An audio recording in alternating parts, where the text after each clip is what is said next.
اختتامیہ I am moved by the fancies that are curled around these images and cling, the notion of some infinitely gentle, infinitely suffering thing. Wipe your hand across your mouth and laugh. The worlds revolve like ancient women, gathering fuel in vacant lots. T.S. Eliot. علی لاہور کے station پر پڑا تھا.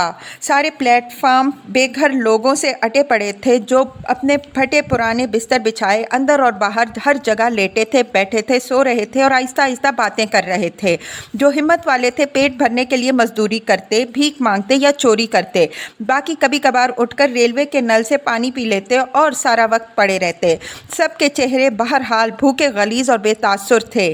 ایک منزل جو انہیں نظر آ رہی تھی اس پہ وہ پہنچ چکے تھے. اس سے آگے انہیں کچھ پتہ نہ تھا. اب اس سارے ازدحام پر خوفناک بے اعتنائی طاری ہو چکی تھی. دن میں ایک آدھ گاڑی ان کے بھائی بندوں کی ہندوستان سے وارد ہو جاتی اور تقریباً اتنے ہی لوگ ہندوستان جانے کے لیے یہاں سے گاڑیوں پر سوار ہوتے یا شمال کی طرف سے گاڑیوں میں بھر کر آتے اور واگے کی سرحد کی طرف نکل جاتے. یہ سب آنے والے اور جانے والے ایک ہی قبیلے کے افراد تھے. اس انسانی آبادی پر وہ ایک وقت آ گیا تھا جب چہروں اور عقیدوں کا فرق مٹ جاتا ہے. علی صرف اس وقت اٹھتا جب ہندوستان سے کوئی گاڑی آتی. کمزور ٹانگوں سے چلتا ہوا وہ گاڑی کی ساری لمبائی طے کرتا، ہر ایک ڈبے میں گردن ڈال کر آنکھیں پھاڑ پھاڑ کر دیکھتا اور دوسرے سرے پر پہنچ کر وہیں بیٹھ جاتا. دیکھتے ہی دیکھتے گاڑی خالی ہو جاتی اور بدبودار بدحال ہجوم چیختا پکارتا ہوا پھٹ پڑتا اور لاوے کی طرح ہر طرف پھیل جاتا. ہر دفعہ ایسا ہوتا کہ گاڑی کے سامنے سے گزرتا ہوا علی ہجوم کے دھکے کھا کر گر پڑتا اور چند لمحوں میں ان گنت قدموں کے نیچے روندا جاتا. ہر دفعہ وہ چیختا چلاتا اور گالیاں دیتا ہوا اٹھ کھڑا ہوتا اور اپنی بیکار تلاش کو جاری رکھتا. 2 روز سے اس نے کچھ نہ کھایا تھا، لیکن یہ سوچنے کی اس میں قوت نہ تھی کہ اب تک کیوں کر زندہ ہے اور چل پھر اور لڑکھڑا کیوں رہا ہے. جو عام انسانوں میں ہمہ وقت زندگی کی ہزاروں چھوٹی بڑی چیزوں پر متعجب ہونے کی صلاحیت ہوتی ہے، اس میں ختم ہو چکی تھی. اس کے پاس اس کا بھی کوئی واضح تصور موجود نہ تھا کہ وہ کس کی تلاش میں ہے اور کس کا انتظار کر رہا ہے. یہ بھی غالباً زندگی کے ارتقاء کی، اس کے تسلسل کو قائم رکھنے کی کوشش محض تھی. دوسرے دن وہ آہنی جنگلے سے ٹیک لگائے اونگتا تھا کہ گرجتی ہوئی ایک گاڑی پلیٹ فارم پر آ کر رکی. وہ چونک کر اٹھا مگر اس گاڑی میں سے کوئی نہ اترا کیونکہ وہ شمال کی طرف سے بھری ہوئی آئی تھی اور ہندوستان جا رہی تھی. وہ پھر جنگلے سے لگ کر بیٹھ گیا. گاڑی کے دروازے اور کھڑکیاں بند تھے اور چند ایک کھلی کھڑکیوں میں سے بچوں کے ایسے زرد اور خوفناک چہرے جھانک رہے تھے. گاڑی معمول سے زیادہ عرصے تک رکی رہی، پھر اس کا انجن الگ ہو کر چھک چھک کرتا ہوا تازہ دم ہونے کے لیے چلا گیا. چاروں طرف کشیدگی کا عارضی سناٹا پھیل گیا اور غیر معمولی طور پر بڑھتا گیا. پھر باہر ایک شور اٹھا اور واویلا کرتے ہوئے لوگوں کا ایک بڑا سا ہجوم اسٹیشن پہ داخل ہوا. سامنے آتے ہی ان بظاہر غیر مسلح لوگوں میں سے ایک نے جیب سے پستول نکال کر ہوا میں 2 فائر کیے.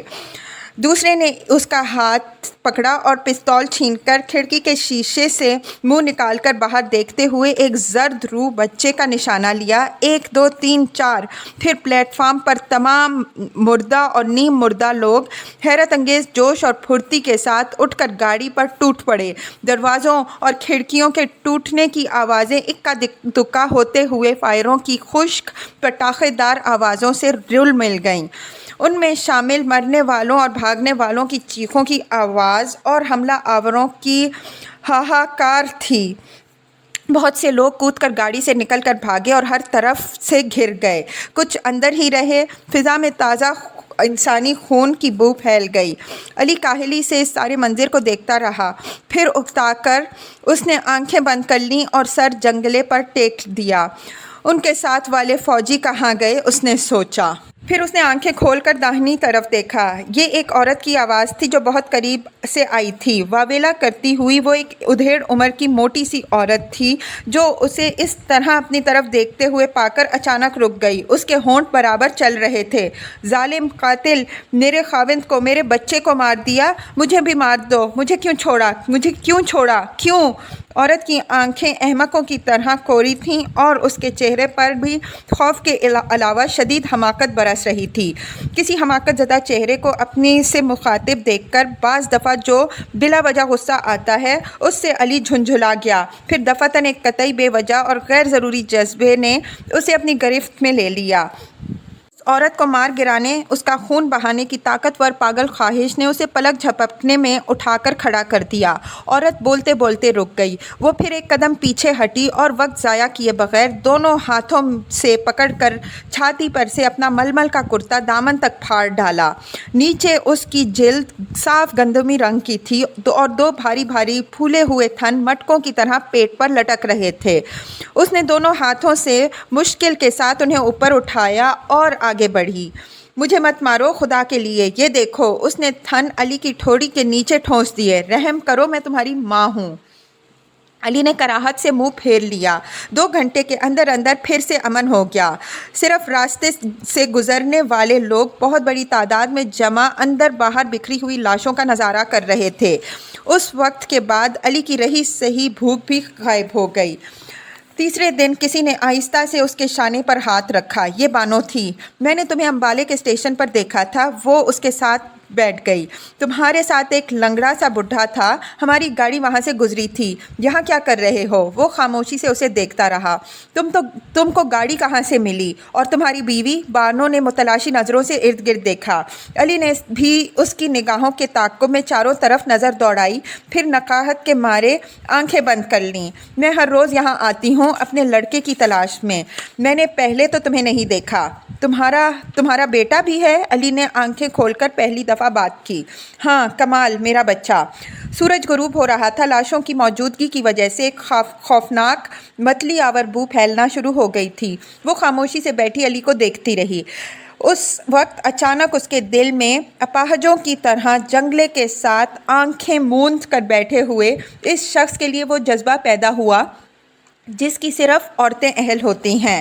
چلو میرے ساتھ چلو۔ اس نے علی کا کندھا ہلایا۔ وہ اٹھ کھڑا ہوا۔ تمہارا اسباب کہاں ہے؟ نہیں ہے۔ وہ خاموشی سے چلتے ہوئے باہر نکل آئے۔ پھر بانو نے اس کی طرف دیکھا۔ تم چل نہیں سکتے؟ اس نے کہا۔ میرے پاس کچھ پیسے ہیں۔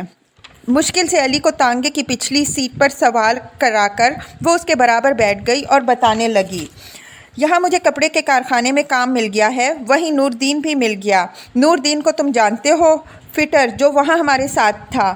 ہم جھونپڑیوں میں رہتے ہیں۔ اس نے میری جھونپڑی بنانے میں مدد کی۔ کمال گاڑی میں مجھ سے بچھڑ گیا تھا، مگر وہ ضرور بچ گیا ہوگا۔ 12 برس کا ہے، بڑا ہوشیار ہے، اپنے باپ کی طرح۔ اس کا باپ؟ سور! تمہاری حالت بالکل ہی بگڑ چکی ہے، ہیں؟ تانگا اب ایک ٹوٹی پھوٹی سڑک پر ہچکولے کھاتا ہوا جا رہا تھا۔ جھٹپٹے کا وقت تھا اور چاروں طرف پھیلا ہوا اپلوں کا دھواں آنکھوں کو لگ رہا تھا۔ علی نے پتھرائی ہوئی آنکھوں سے اپنے ساتھ بیٹھی ہوئی عورت کو دیکھا اور اندھیرے میں اسے پہچاننے کی کوشش کی۔ میں سویا بھی نہیں، پھر اس نے سپاٹ لہجے میں کہا اور اس کے کندھے پر سر رکھ کر تھوڑی دیر میں گہری نیند سو گیا۔ بانو اسے گرنے سے بچانے کے لیے دونوں بازوؤں میں بچے کی طرح سمیٹے بیٹھی رہی۔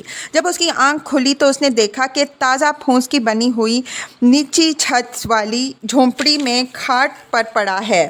جھونپڑی صاف ستھری اور تازہ لپی ہوئی تھی اور صبح کی نرم دھوپ دروازے کے راستے اندر آ رہی تھی۔ اس نے دماغ پر زور دے کر یاد کرنے کی کوشش کی، پھر کوہنیوں کے بل اٹھا اور دوبارہ غش کھا گیا۔ دوسری بار جب اس کی آنکھ کھلی تو دھوپ ڈھل رہی تھی اور بانو جھونپڑی میں کوئی کام کرتی ہوئی چل پھر رہی تھی۔ اسے ہوش میں پا کر وہ پاس آ کر بیٹھ گئی۔ اب تم ٹھیک ہو جاؤ گے، میں نے ابھی تمہیں دودھ پلایا ہے۔ دودھ؟ شکر ہے تمہاری جان بچ گئی۔ پہلے 3 روز تک کوئی امید نہ تھی۔ کیا ہوا تھا؟ بات کرنے کے لیے اسے جو طاقت صرف کرنا پڑ رہی تھی اس سے اپنی نقاہت کا اندازہ ہوا۔ بخار؟ کہ روز؟ آج 6واں دن ہے۔ اتنے دن تم؟ ہاں، بانو ہنسی۔ پہلے 3 روز کام پر نہیں گئیں، اب کام پر بھی جاتی ہوں۔ نور دین بھی آتا ہے، صرف اسٹیشن نہیں جا سکتی۔ آج میں نے صفائی کی ہے، فرش لیپا ہے۔ علی نے کچھ کہنے کی کوشش کی لیکن اس کی طاقت پھر ختم ہو گئی۔ رفتہ رفتہ اس کی حالت سنبھلنا شروع ہوئی۔ پہلے چند روز وہ صرف اٹھ کر بیٹھ سکتا تھا، پھر کھاٹ کو پکڑ کر کھڑا ہونے لگا، پھر اس نے دیواروں کا سہارا لے کر چلنا شروع کیا۔ بانو اس کا کھانا تیار کر کے کام پر جاتی، شام کو واپس آ کر پھر کھانا بناتی اور جھونپڑی کی صفائی کرتی، اور اسے فرش پر چیزیں بکھیرنے پر بچوں کی طرح جھڑکتی، پھر اسے لٹا کر زمین پر بیٹھ جاتی اور خالی خالی نظروں سے اسے دیکھتی رہتی۔ کبھی کبھی نور دین بھی آ جاتا تو وہ باتیں کرنے لگتے۔ بانو ہمیشہ زمین پر سوتی۔ جب وہ پہلی بار بغیر سہارے کے چل کر کوٹھری سے باہر نکلا تو خوشی سے بازو پھیلا کر اس نے ہوا میں لمبا سانس لیا۔ شام پڑ رہی تھی۔ جھونپڑی کی دیوار سے پشت لگا کر ساتھ ساتھ بیٹھے وہ اور بانو دیر تک باتیں کرتے رہے۔ اب ہر طرف سناٹا بڑھ رہا تھا۔ آس پاس کی جھونپڑیوں میں کہیں کہیں دیے جل رہے تھے۔ ان سے پرے ایک کتا لگاتار بھونک رہا تھا۔ یہ شام خزاں کی شفاف اور خنک تھی۔ چاند کے گرد آسمان سبز رنگ کا تھا اور ہوا لہجہ بلہجہ لطیف تر ہوتی جا رہی تھی۔ مجھے اپنی کہانی سناؤ، علی نے کہا۔ بانو اٹھی اور اندر سے ایک موٹا کپڑا لے آئی جسے اس نے علی کی ٹانگوں پر ڈال دیا۔ پھر اس نے آنکھیں سکیڑ کر آسمان کی طرف دیکھا۔ رات کے سیاہ اور خاموش پرندے چاند کے سامنے سے گزر رہے تھے۔ یکساں اداس آواز میں اس نے اپنی کہانی بیان کی۔ میری سیدھی سادی سی کہانی ہے۔ تمہیں کیا ملے گا؟ ناگپور کے پاس ایک گاؤں میں جس کا نام کلیاں پور تھا میں پیدا ہوئی۔ اس نام کا پنجاب میں ایک شہر بھی ہے۔ میرا نام شیلا ہے۔ ہم گاؤں کے اچھوت تھے، مذہب عیسائی۔ انگریز جو سب کے حاکم تھے وہ بھی عیسائی تھے۔ پتہ نہیں ہم اچھوت کیوں تھے، یہ بات ابھی تک میری سمجھ میں نہیں آئی، لیکن ہم ان کے نزدیک بھی نہ جا سکتے تھے۔ انگریزوں کے نہیں، گاؤں والوں کے، چھوٹے بڑے سب کے نزدیک، بس ہم نہ جا سکتے تھے۔ اگر ہم غلطی سے کسی کے ساتھ چھو جاتے تو ہمیں اس کی سزا ملتی، لیکن سزا اسے بھی ملتی، یہ کہ جب تک کہ وہ نہا نہ لیتا گھر نہ جا سکتا، اور جس کو چھو لیتا وہ برشت ہو جاتا۔ چنانچہ ہماری ناپاکی متعدی بیماری کی طرح تھی۔ مزہ اس وقت آتا جب ہم سردیوں کی صبحوں کو لالو کے انتظار میں چھپ کر بیٹھ جاتے اور دبے پاؤں نکل کر اسے چھو لیتے اور شور مچاتے ہوئے بھاگ جاتے۔ وہ گاؤں کا مسلمان دکاندار تھا اور نرا احمق تھا اور لنگڑا ہونے کی وجہ سے بھاگ بھی نہ سکتا تھا۔ اب سارے گاؤں کو پتہ چل جاتا کہ لالو برشت ہو گیا۔ پھر کیا تھا جناب، اب کوئی ہندو گاہک اس کی دکان کے پاس بھی نہ پھٹکے گا۔ وہ ہمیں گالیاں دیتا ہوا ندی کی طرف چلا جاتا اور کانپتا ہوا واپس آتا۔ ہم دور کھڑے ہو کر دیکھتے اور خوشی سے تالیاں بجاتے۔ ہمیں پتہ تھا کہ یہ بات مستقل مذاق بن چکی تھی، چنانچہ ہمیں اس کی سزا نہ ملے گی۔ کبھی کبھی برشت ہو جانے پر لالو خاموشی سے ہاتھ باندھ کر گلی کے درمیان کھڑا ہو جاتا۔ خدا کے لیے شور نہ کرو کتوں، آج بڑی سردی ہے، میں مر جاؤں گا، وہ کہتا، پھر دکان کھول کر ہمیں تھوڑا تھوڑا گڑ دیتا۔ اب اچھے لوگوں کی طرح چپ چاپ چلے جاؤ کتے کے بچوں، شاباش، وہ کہتا۔ ہم خاموشی سے چلے جاتے۔ اس طرح وہ ہماری اوپر کی آمدنی کا مستقل ذریعہ بن چکا تھا۔ ہم گلیوں کی صفائی کا کام کرتے تھے اور گاؤں والوں کی مشترکہ جائیداد تھے۔ گھروں کے اندر ہم بس مویشیوں کی طرح احاطہ تک جا سکتے تھے۔ گوبر اٹھانے کے لیے دودھ دینے والے جانوروں کو چھونے کی اجازت نہ تھی۔ ہمارے برتن الگ تھے جن میں ہمیں اناج اور دوسری اجناس دی جاتی تھیں، اور ہمارا گھر گاؤں کے باہر جوہڑ کے کنارے تھا۔ آس پاس اور کوئی نہ تھا۔ کھیتی باڑی کرنے کی ہمیں اجازت نہ تھی۔ جو ہی ہم لوگ ہوش سنبھالتے گلیوں کی صفائی کے کام پر لگا دیا جاتے۔ ہوش سنبھالنے سے کچھ پہلے ہی کام پر لگ گئی۔ یہ بڑا عجیب واقعہ ہے۔ میرا ایک بھائی تھا جو ماں باپ کے ساتھ کام پر جایا کرتا تھا۔ میں بہت چھوٹی تھی مگر میرا یہ بھائی بڑا عجیب تھا۔ مجھے صرف اتنا یاد ہے کہ وہ ہر وقت کسی نہ کسی بات پر باپ کے ساتھ لڑتا رہتا تھا۔ شاید وہ کام چور تھا۔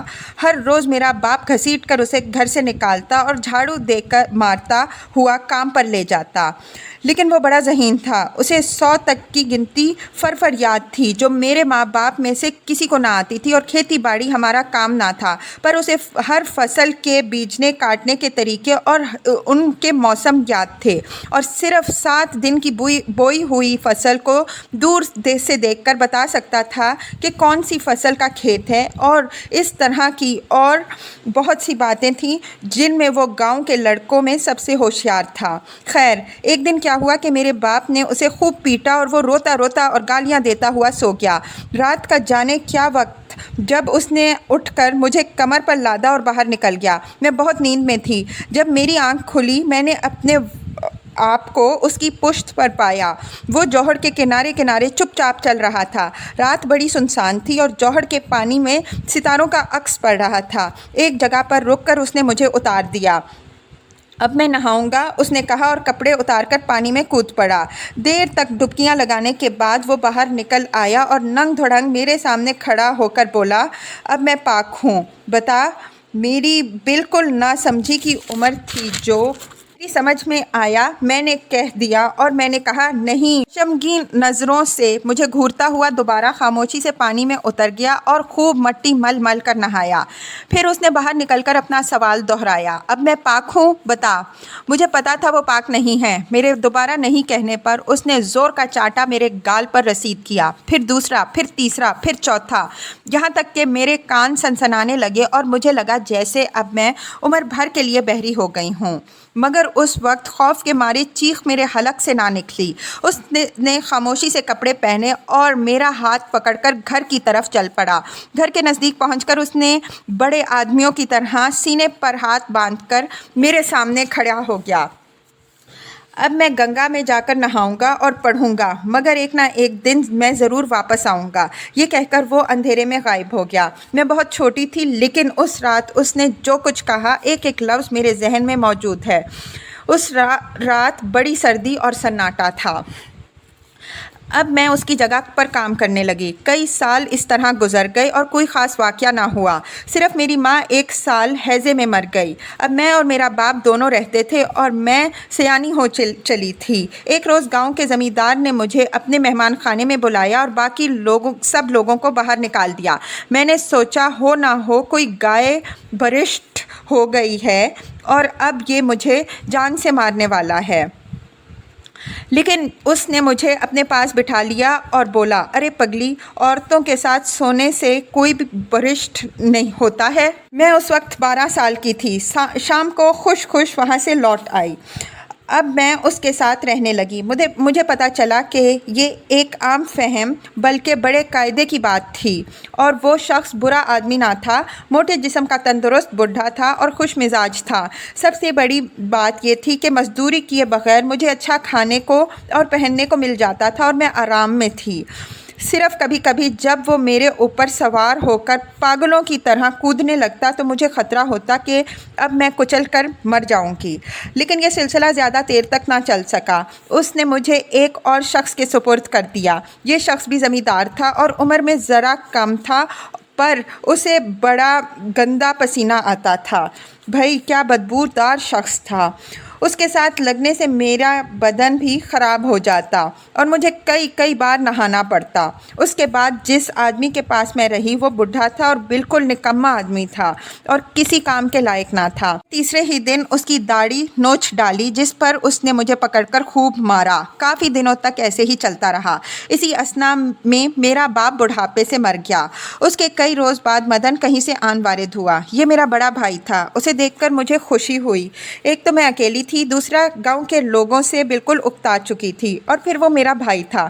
جب اس نے مجھے ساتھ چلنے کو کہا تو میں خوشی خوشی اس کے ہمراہ جانے کو تیار ہو گئی۔ ایک روز شام کے وقت چپکے سے ہم نے گاؤں چھوڑ دیا۔ اس وقت جب ہم دونوں باتیں کرتے ہوئے پرے جا رہے تھے اور گاؤں کی پیچھے دیواریں اندھیرے میں غائب ہوتی جا رہی تھیں، تو ایک بار بھی میرے دل میں خیال نہ آیا کہ اب میں کبھی لوٹ کر یہاں نہ آؤں گی۔ کیسی عجیب بات ہے، اس گاؤں میں میں پیدا ہوئی تھی اور وہاں میرا گھر تھا۔ راستے میں مدن نے بتایا کہ وہ 6 برس تک اسکول میں پڑھتا رہا اور اس کے علاوہ بھی اس نے کئی کتابیں پڑھی تھیں جو اسکول میں نہیں پڑھائی جاتی، اور یہ کہ اب وہ ایک بے حد اہم کام میں مصروف تھا اور اس کے ساتھ جو لوگ کام کرتے تھے جانتے تھے کہ وہ اچھوت ہے، مگر کوئی اعتراض نہ کرتے تھے۔ یہ سن کر میں بہت خوش ہوئی۔ 2 روز تک ہم جنوب کی طرف سفر کرتے رہے۔ اس کے بعد ایک چھوٹے سے گاؤں میں پہنچے۔ وہاں میں نے اس کے ساتھیوں کو دیکھا۔ وہ عجیب و غریب قسم کے لوگ تھے، نوجوان اور خطرناک۔ کافی دنوں کے بعد مجھے پتا چلا کہ یہ دہشت پسندوں کا گروہ تھا جو زیادہ دیر ریل گاڑیوں کو بارود سے اڑانے اور ڈاک خانوں کے تار کاٹنے کا کام کرتا تھا۔ یہ معلوم کر کے مجھے بہت افسوس ہوا کیونکہ مدن میرے لیے چھوٹے موٹے دیوتا کا درجہ رکھتا تھا اور اب کیا کیا کیا جا سکتا تھا۔ یہ جگہ بہرحال گاؤں سے زیادہ دلچسپ تھی۔ اب ہماری زندگی خانہ بدوشوں کی طرح تھی، چند روز یہاں چند روز وہاں۔ ہم مستقل گاؤں گاؤں گھومتے تھے اور رات کے اندھیرے میں سفر کرتے۔ وہ لوگ دن بھر اپنے ہتھیار صاف کرتے رہتے، رات کے لیے اسکیمیں بناتے یا سوئے رہتے۔ وہ بڑے خطرناک طریقے پر بات کرتے اور کبھی کبھی بحث کے دوران ایک دوسرے کے ساتھ لڑنے مرنے پر تیار ہو جاتے۔ اکثر وہ رات بھر باہر رہتے اور سحری کے وقت بھوکے اور بدحال ہو کر لوٹتے۔ پولیس ہر وقت ہمارے پیچھے لگی رہتی اور کبھی کبھی ہمیں نہایت عجلت میں کسی جگہ سے بھاگنا پڑتا۔ مجھ کو وہ کسی بات سے آگاہ نہ کرتے، صرف حکم دیتے۔ میں دل میں ان سے حسد کرنے لگی اور میرا جی چاہتا کہ کسی روز میں بھی ان کے ساتھ جا کر سب کچھ کر کے دکھاؤں جو وہ کرتے ہیں، اور مجھے علم تھا کہ میں وہ سب کر سکتی تھی، مگر مجھے کبھی موقع نہ ملا۔ اکثر ایسا ہوتا کہ رات کی مہم کے بعد جب وہ لوٹتے تو ایک آدمی ان میں سے کم ہوتا۔ مجھ کو وہ کچھ نہ بتاتے، مگر مجھے پتہ چل جاتا کہ وہ پکڑا گیا ہے یا مارا جا چکا ہے۔ یہ کاروبار ہی ایسا تھا۔ تم جانتے ہو، زندگی، موت، خطرہ، ان وقتوں میں یہ چیزیں معمول بن گئی تھیں۔ مجھے کبھی پتہ نہ چل سکا کہ کن لوگوں کی خاطر یہ گروہ کام کرتا تھا، لیکن ہمیشہ ایسا ہوتا کہ چند روز کے بعد کم ہونے والے کی جگہ کوئی اور آ کر لے لیتا اور کوئی محسوس بھی نہ کرتا۔ مجھے مدن کا بڑا خطرہ رہتا۔ اسی زمانے میں ایک شخص ہمارے ساتھ آ کر رہا۔ وہ بڑا عجیب شخص تھا۔ بہت کم وہ ان لوگوں کے ساتھ باہر کام پر جاتا، صرف بیٹھا ہوا بحث کرتا۔ میری اس سے دوستی ہو گئی۔ وہ ان سب میں دلکش اور پرامن تھا۔ وہ پہلا شخص تھا گاؤں چھوڑنے کے بعد میں جس کے ساتھ سوئی، اور وہ پہلا شخص تھا جس کے ساتھ مجھے دل سے محبت ہوئی۔ گو چند روز بعد وہ بھی چھوڑ کر بھاگ گیا، لیکن مجھے اب تک یاد ہے، پہلا شخص جس سے ہم دل سے پیار کرتے ہیں ہم کبھی نہیں بھولتے، اور بعد میں آنے والے سب لوگوں میں اس کی جھلک دکھائی دیتی ہے۔ تم بالکل اس کی طرح چلتے ہو۔ اس کے جانے کے چند مہینے کے بعد ایک روز جب میں اکیلی اندھیرے میں بیٹھی تھی اور سب لوگ باہر جا چکے تھے، تو اچانک مجھے ایک بڑا خوفناک خیال آیا کہ اب میں ہمیشہ کے لیے بچہ جننے کے قابل نہیں رہی۔ اس رات میں بڑے زور سے، بڑے دکھ کے ساتھ روتی رہی اور پہلی بار گاؤں کے ان سب لوگوں کو کوسا جن کے ساتھ میں رہ چکی تھی۔ اس وقت میں 15 برس کی تھی۔ یوں سوچو تو ہنسی آتی ہے۔ پھر وہ ہوا جس کا مجھے اندیشہ تھا۔ ایک روز مدن واپس نہ آیا، وہ کبھی واپس نہ آیا۔ میں تھوڑا سا روئی، پھر ٹھیک ہو گئی۔ کیا ہو سکتا تھا؟ اس حادثے کے لیے میں بڑے عرصے سے تیار تھی۔ چند مہینے اسی طرح گزر گئے۔ میں نے زیادہ مضبوطی سے اپنے آپ کو گروہ کے ساتھ وابستہ کر دیا۔ پھر ایک شخص ٹھاکر ہمارے ساتھ آ کر رہا۔ اس نے ایک روز مجھ سے کہا، تم ہندو ہو جاؤ تو میں تمہارے ساتھ شادی کر لوں گا۔ کیا فرق پڑتا ہے، میں نے کہا۔ پھر انہوں نے خود ہی کسی طریقے سے، جو اب مجھے یاد نہیں، مجھے ہندو کیا اور مجھ سے شادی کر لی۔ مجھے اس سے دلچسپی نہ تھی، مگر اس بات سے مجھے بڑی عجیب سی خوشی محسوس ہوئی کہ عمر میں پہلی بار باقاعدہ میری شادی ہو رہی تھی۔ کچھ عرصے بعد وہ بھی مارا گیا۔ اب گروہ ٹوٹنا شروع ہوا۔ وہ لوگ اپنی جانوں سے کھیل رہے تھے، میری کون پرواہ کرتا تھا۔ مجھے کچھ مارے گئے، کچھ پکڑے گئے، حتیٰ کہ ایک روز میں اکیلی رہ گئی۔ شیلا ٹھاکر میرا نام تھا۔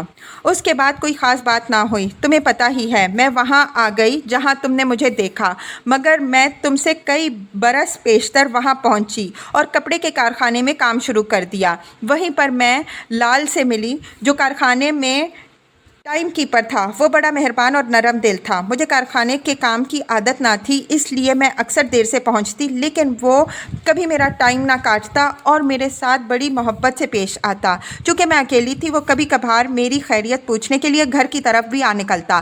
رفتہ رفتہ ہم اکٹھے رہنے لگے۔ وہ بڑے اچھے دل کا آدمی تھا۔ یہ اس کی مہربانی تھی کہ ایک روز اس نے کہا، تم مسلمان ہو جاؤ اور میرے ساتھ نکاح کر لو۔ اس طرح ٹھیک نہیں۔ میں نے کہا، مجھے کچھ نہیں پتا، بس میں تمہارے ساتھ رہنا چاہتی ہوں۔ اس نے مجھے مسلمان کیا، میرا نام بانو رکھا اور ہمارا نکاح ہو گیا۔ اس کے بعد 2 خاص واقعے ہوئے۔ ایک تو یہ کہ مجھے اس سے واقعی محبت ہو گئی اور میں نے اس کی غیر موجودگی میں اس کے متعلق سوچنا اور اس کا انتظار کرنا شروع کر دیا۔ دوسرا واقعہ یہ کہ کمال پیدا ہوا۔ اس کی پیدائش سے کئی مہینے پیشتر جب مجھے اس بات کا علم ہوا تو میں خوشی کے مارے بے حال ہو گئی، اور میں نے لال کے اور ساری دنیا کے اگلے پچھلے تمام گناہ معاف کر دیے۔ اس کی پیدائش کے 2 سال بعد لال ایک دوسری عورت کے ساتھ جا کر رہنے لگا۔ اب بھی وہ کبھی کبھی میرے پاس آتا تھا، اور جب بھی وہ آتا میں خوشی سے اس کے ساتھ رہتی تھی، کیونکہ میں نے اس سے مل کر بڑی راحت پائی تھی اور مجھے اس سے بڑی محبت تھی۔ اور پھر وہ ابھی تک اسی طرح معصوم اور صاف دل تھا۔ لیکن سوال مہربانی اور نرم دلی کا نہیں، سوال یہ ہے کہ مرد ایک عورت کے ساتھ رہ سکتا ہے کہ نہیں، اور میرا خیال ہے کہ نہیں رہ سکتا۔ میں نے اسے معاف کر دیا۔ آہستہ آہستہ اس نے بالکل چھوڑ دیا، اور اب میں نے پھر کام شروع کر دیا۔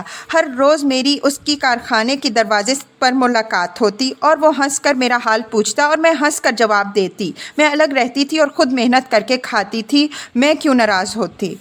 جب تم آئے تو میں اکیلی رہ گئی تھی۔ ایک روز تمہیں پیچھے سے چلتے ہوئے دیکھ کر چونک پڑی۔ تمہاری چال ہزاروں آدمیوں میں پہچان لیتی، پر چھوڑو، یہ بیکار قصہ ہے۔ اس کے بعد یونین اور ہڑتالیں اور پتہ نہیں کیا کیا ہوا، تمہیں تو پتہ ہے۔ کئی بار مجھے نکالا گیا، مگر میں نے کسی نہ کسی طرح اسی شہر میں رہی اور کام کرتی رہی۔ پھر یہ ہندو اور مسلمان کا قضیہ چل نکلا۔ مجھے اس سارے قصے سے کوئی دلچسپی نہ تھی، مگر چونکہ میرا بچہ تھا اور وہ مسلمان تھا، اسے لے کر ادھر آ جانا پڑا۔ رستے میں وہ بھی بچھڑ گیا۔ میری زندگی کی سیدھی سادی کہانی ہے، اس میں کوئی خاص بات نہیں۔ تم ابھی کمزور ہو، اتنی ٹھنڈک میں باہر مت بیٹھو، چلو اب اندر جھونپڑی کے وسط میں کھڑے ہو کر علی نے ایک بھرپور نظر اس پر ڈالی۔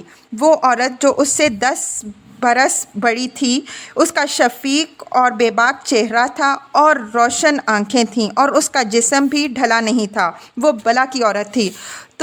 تم وہاں جاؤ، علی نے چارپائی کی طرف اشارہ کر کے کہا۔ بانو نے پسو پیش کرنی چاہی، لیکن اس کی بھاری نگاہوں کے سامنے خاموشی سے جا کر چارپائی پر بیٹھ گئی۔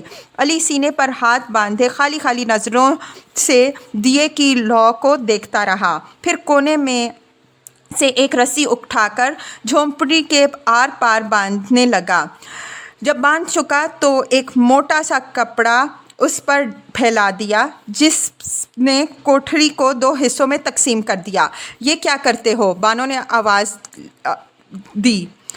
علی خاموشی سے زمین پر اپنے لیے چادر بچھاتا رہا، پھر اس نے کہا، کل سے میں نور دین کے ساتھ رہوں گا۔ اس رات اسے دیر تک پردے کے دوسری طرف سے عورت کے آہستہ آہستہ رونے کی آوازیں آتی رہیں۔